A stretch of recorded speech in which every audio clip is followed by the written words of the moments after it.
Standing in my kitchen, laughing at something he said, and I stood there in the doorway thinking, that's not how she laughs with me.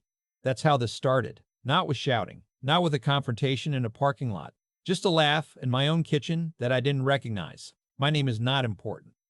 What matters is that I'm 63 years old. I spent 31 years building a small manufacturing business from nothing, and I thought I knew every person who mattered in my life. I thought I could read a room. I thought I was smart enough to see things coming. I wasn't. My wife's name is Renata. We met when I was 31 and she was 26. She was working the front desk at a physical therapy office, and I torn a tendon in my shoulder trying to prove something to nobody in particular at a company softball game. She handed me the intake paperwork and told me my handwriting was illegible. I told her she was probably right. We were married 14 months later. For most of those years, we were fine. Not storybook, fine. We raised our son Emmett in a 4-bedroom colonial in central Ohio. I coached his Little League team badly for 3 seasons. She drove him to saxophone lessons every Thursday for 6 years, even though he quit the moment he turned 16. We had a dog named Biscuit who chewed through 2 couches and lived to be 14. We took vacations to the same lake house in Michigan every summer because we liked knowing what to expect. Emmett grew up and moved to Portland. He married a woman named June. My daughter-in-law, good people, works in hospital administration.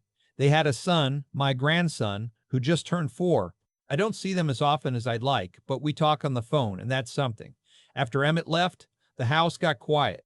Renata picked up a part-time job at a garden center, which I thought was good for her. She started coming home later. She started talking about a coworker named Stefan, how funny he was, how he knew everything about ornamental grasses, how he'd recommended a podcast she now listened to on her morning walks. I noticed. I told myself I was being ridiculous. Renata and I had been through quiet stretches before. Every long marriage has them.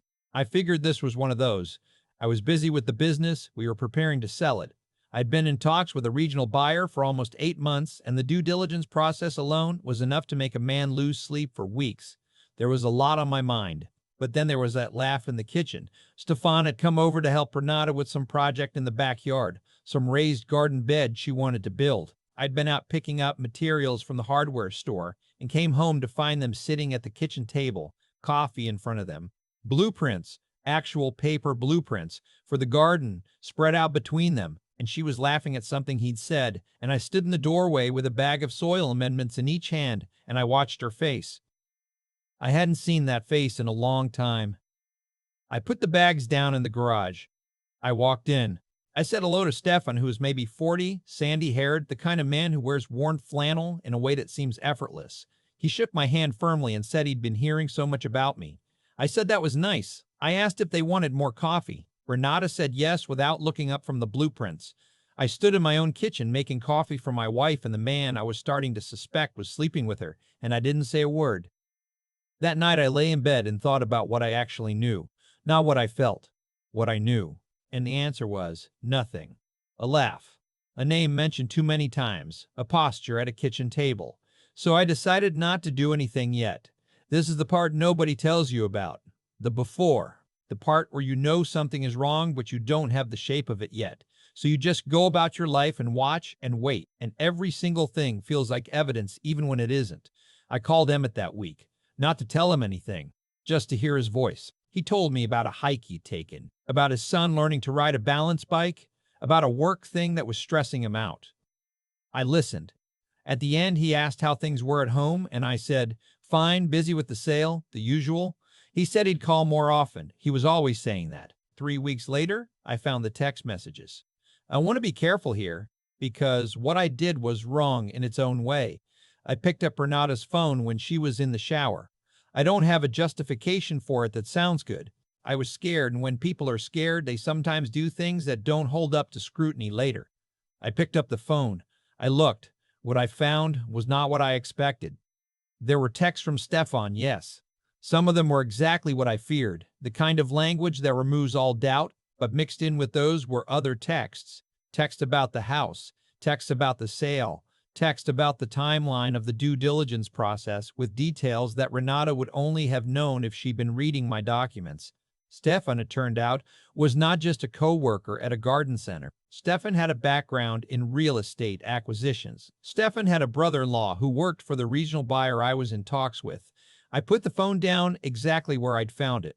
I went to the kitchen and I made a sandwich. I stood at the counter and I ate it, and I thought about what I now knew. They weren't just having an affair. They were trying to get information about the sale to undercut my negotiating position. Every detail I'd mentioned, the terms I'd rejected, the price floor I wouldn't go below, the timeline pressures I was working against, could have been passed along for months. I didn't sleep that night. The next morning, I called Emmett. I told him everything. All of it. The texts, Stefan, the connection to the buyer, what I thought was happening. I sat at the kitchen table where they'd spread out those blueprints, and I talked for 40 minutes while my son listened without interrupting once. When I finished, he was quiet for a moment. Then he said, "Dad, how long ago did you sign on with that buyer?" 8 months ago, I told him. "And how long has she been talking about Stefan?" "About 8 months," I said. Neither of us spoke for a bit. Then Emmett said, "Okay, here's what we're going to do. Don't change anything. Don't confront her. Don't let her know you've seen anything. I'm going to make some calls." Emmett works in supply chain consulting. He's not a private investigator or a lawyer, but he thinks in systems, and he's better at staying calm than I've ever been. I told him I didn't want him to put himself in the middle of this. He said, "You're my father. I'm already in the middle." I don't have the words to tell you what that meant to me. The next 2 weeks were the hardest of my life, and I have had some hard weeks. I went to work. I came home. I sat across from Renata at dinner and asked about her day and listened to her talk about the garden center and nodded at the right moments. She asked about the sale. I gave her vague, slightly wrong numbers, nothing dramatic, just slightly off, and watched her expression for any sign of interest beyond the ordinary. There was interest beyond the ordinary. Meanwhile, Emmett was talking to people. He had a college friend who'd done forensic accounting work. He had a contact in commercial real estate who knew the buyer's company by reputation, and he'd done something I hadn't thought to do. He'd looked up Stefan Poole on LinkedIn. Stefan Poole had not always worked at a garden center. For 7 years before that, he'd worked in business development for a company that had since been absorbed into the same regional buyer now in talks with me. He left under circumstances that weren't publicly documented, but the connection was there, plain as anything. For anyone who looked, nobody had looked because nobody had thought to, including me. Emmett drove out from Portland without telling Renata he was coming. He coordinated with me so that he arrived on a Tuesday afternoon when Renata was at work. We sat at the kitchen table, the same one, and he laid out what he'd found. His contact in real estate had reached out through a mutual channel and determined that the buyer's final offer was being shaped in part by information suggesting I was under significant time pressure to close, pressure that, according to the deal terms I'd quietly let slip to Renata over dinner, would cause me to accept something close to $400,000 below my actual floor. $400,000. I sat with that number for a while. Emmett had also drafted a letter with help from a real estate attorney he'd consulted. The letter was to my broker, flagging the potential conflict of interest and requesting a formal review of the buyer's information sources before any final terms were agreed to. It didn't name Renata. It didn't name Stefan. It just flagged the issue and bought us time. "If we send this now," Emmett said, "the deal pauses. You get to renegotiate with a clean table." "And if we wait?" I asked. "Then we need about 2 more weeks to build a stronger record. But the risk is, they move first." I thought about Renata in the kitchen, laughing at something Stefan said. I thought about 31 years. I thought about Emmett driving across the country without being asked. "Let's build the record," I said. Those 2 weeks were something else entirely. We were methodical. I started keeping notes. Not on my phone, not on any computer Renata had access to, but in a small spiral notebook I kept in the glove compartment of my truck. Dates, times, things she said about the deal, how she phrased questions. Emmett checked in every day. His contact in real estate had quietly notified my broker through back channels that there may be an information integrity issue without specifying the source. The broker, to his credit, started asking different questions. Stefan came to the house one more time during those 2 weeks. He and Renata worked on the raised bed in the backyard, actually built the thing, and I came home to find it done and them drinking lemonade on the back porch. I walked out and sat down with them. I asked Stefan about the garden center, whether business was good in spring. He smiled and said it was always hectic this time of year. I said I could imagine. I didn't look at him any differently than I ever had. That, I think, is the thing I'm most proud of in this entire story. Not the legal maneuvering, not the records I kept, not the final conversation. The fact that I sat on that back porch and drank lemonade and was civil and gave absolutely nothing away. My father used to say, the time to show a man what you know is when showing him does you some good. He was talking about poker, but it applies. The following Thursday, Emmett called and said it was time. His forensic accounting contact had put together a summary document outlining the pattern of information flow, not the personal content of any texts, just the correlation between things I'd said at home and corresponding adjustments in the buyer's negotiating posture over 8 months. It wasn't definitive proof of anything, but it was enough to create serious doubt. We sent the letter. The deal paused within 48 hours. The buyer's team requested an extension. My broker called me, privately, and asked if I wanted to talk about what had happened. I told him I'd like to start fresh with a different point of contact on their side and a 30-day reset on all terms. He made that happen. The night the deal paused, I sat Renata down at the kitchen table. I didn't have the texts on her phone anymore. I'd made notes from memory, not copies. I didn't have anything that would hold up in court. What I had was 8 months of watching, 2 weeks of documentation, a son who'd flown across the country, and 31 years of knowing her face. I told her what I knew. Not everything, not the precise mechanics, but enough. She didn't deny it. That surprised me.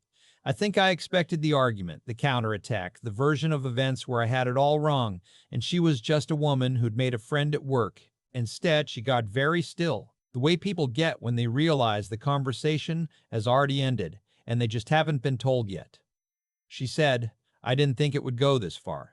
I didn't ask which part she meant. I told her I wanted her to stay with her sister while I consulted with an attorney. She nodded. She packed a bag that night. I carried it to her car because that's how I was raised. The attorney I hired had been recommended by Emmett's real estate contact, experienced in both family law and business matters. She reviewed everything I'd put together and told me that while the text messages I'd seen weren't in my possession, the pattern documentation and the deal correlation were enough to support a claim of economic harm. Not a slam dunk, she said, but a genuine claim. The divorce took 11 months. The business sale, once renegotiated from a clean position, closed at a number significantly better than what had been on the table before, not because I'd gotten anything extra, but because I'd simply removed the leak. The buyer didn't have my floor anymore. They had to work for the number. I want to say something here, to whoever's listening. I'm not angry. I was, for a while. But anger is expensive, and I'm at an age where I think carefully about what I spend. What I feel now is mostly tired, and underneath the tired, there's something that isn't quite peace, but might be eventually. Emmett calls every Sunday. He drove out again after the divorce was finalized, just to spend a weekend, and we ate bad pizza and watched baseball and didn't talk about any of it until the second night when he said, quietly, that he was proud of me for not blowing everything up when I first found out. I told him I'd wanted to. He said he knew. My grandson is learning to say my name. It comes out wrong. Some version of the word that sounds like something else entirely, but I know what he means and he knows I know. The raised bed in the backyard is still there. Whatever Renata planted before she left came up this spring. Some kind of tall yellow flower I couldn't name if you paid me. I've been watering them anyway. Not for her. Not for Stefan. Just because they came up and they're trying, and that seems like enough of a reason. I sold the house last month. I'm moving somewhere smaller, closer to Emmett and his family. I found a place with a good porch and a garage big enough for my tools. I start fresh in the fall. I don't know what Stefan got out of all this. I don't know if the buyer's team ever confronted him about the information breach or if he just went back to selling ornamental grasses and laughing in women's kitchens. That part isn't my story to know. What I know is what I did with what I had. I stayed quiet when quiet was the right move. I asked for help when I needed it. I didn't let my pride make the decisions. I was almost the mark. For a while there, I was almost exactly the man they thought I was. Slow, trusting, too busy with his paperwork to notice what was happening under his own roof. Almost. I've thought a lot about what I would have done if Emmett hadn't answered the phone that day. If I'd called and gotten voicemail, or if he'd been in a meeting and called back 2 hours later. I think I would have walked into that kitchen and said something I couldn't take back. I think I would have blown the whole thing wide open on emotion alone, and in doing so, handed them exactly the reaction they probably counted on. The angry old man, acting without thinking. The kind of man who's easy to dismiss. That's what I almost was. There's something uncomfortable about admitting that. I spent decades thinking of myself as steady, patient, hard to rattle. And then I stood in a doorway holding 2 bags of soil amendments, watching my wife laugh at another man's joke. And all that self-image evaporated in about 4 seconds. What I felt wasn't dignity. It was the kind of hurt that makes a person want to do something immediately, anything, just to make the feeling stop. The problem with acting on that feeling is that it only serves you. It doesn't serve the outcome. It doesn't protect what needs protecting. Renata and Stefan were counting on my emotions, making the decisions. Every day I held steady was a day they lost ground without knowing it. I'm not saying I was some kind of cold operator. I wasn't. I lay awake plenty of nights. I made sandwiches I didn't taste. I drove to work on autopilot and sat in parking lots longer than I needed to because I didn't want to walk in and pretend everything was fine. Holding it together cost something real.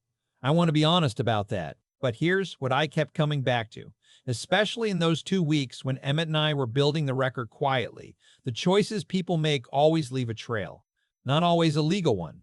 Not always one that holds up in a courtroom. But a trail.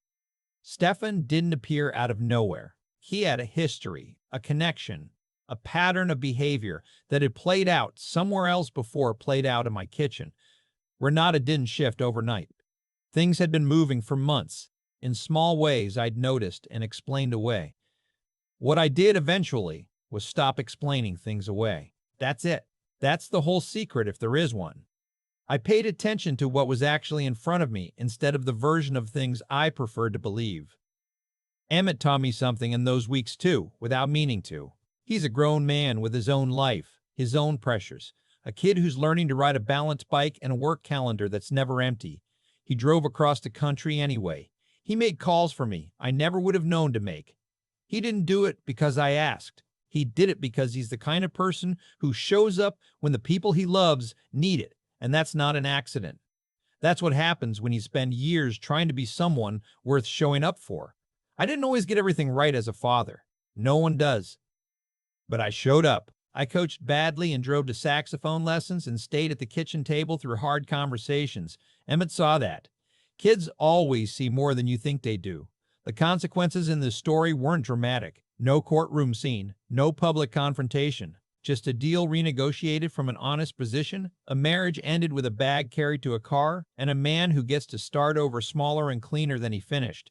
That's enough. That's actually quite a lot when you consider what the alternative was. I think about the yellow flowers in that raised bed sometimes.